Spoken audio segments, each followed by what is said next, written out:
Hello po, good morning mga kamami.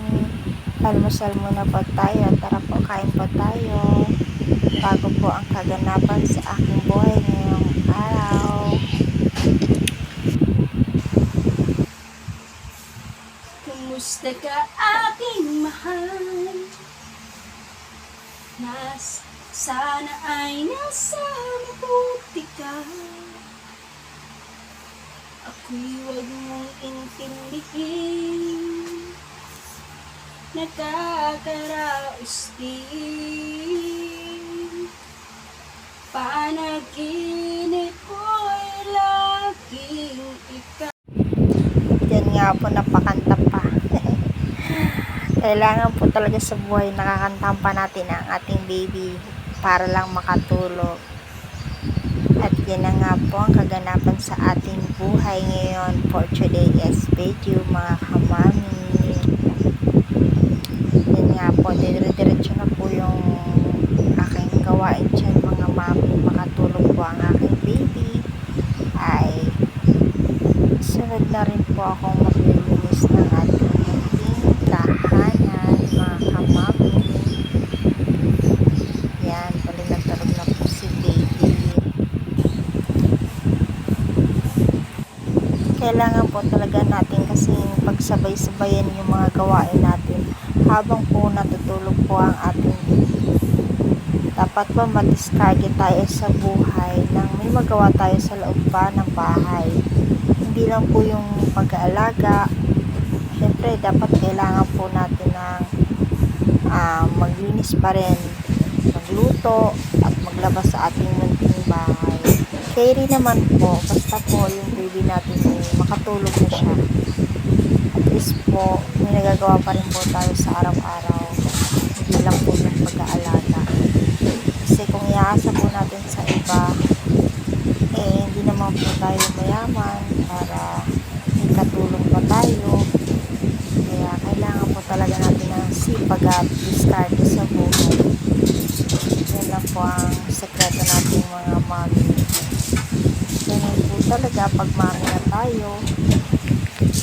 Kaya tatsagaan po natin nga yung gawain natin. Kasi doon naman po tayo masaya.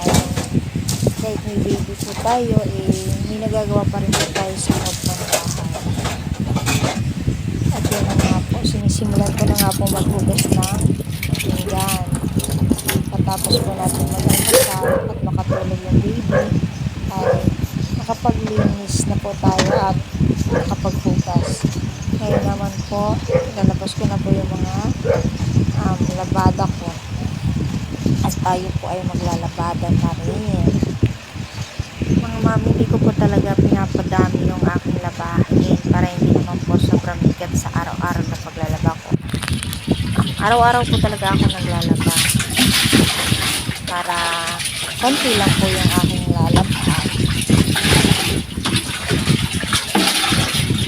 At nang sa ganon, kahit po si baby magising, mabilis tayo nakatapos sa ating mga ginagawa habang siya po ay nakakatulog.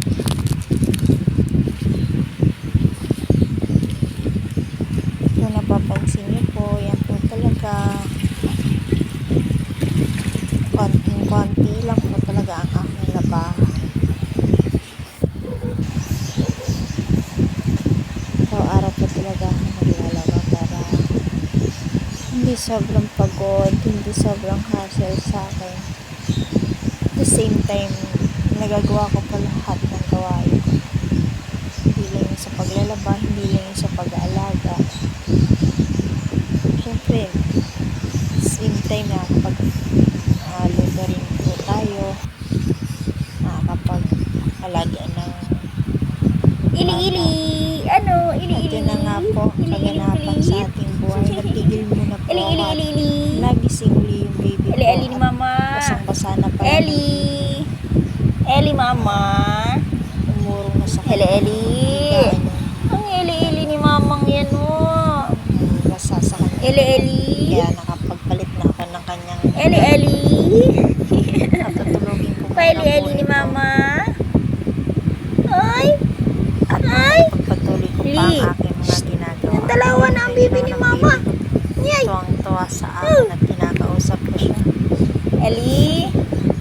Ellie? Kakaliw naman itong baby ko. Malunong na magpa-cute ang bibi ni mama. At yun na nga Malunong lang na po. magpa-cute. Dito na muna po ang ating video. Uy. Ayan, Salamat darling na po ikaw. sa inyong mga panonood. Darling na ikaw.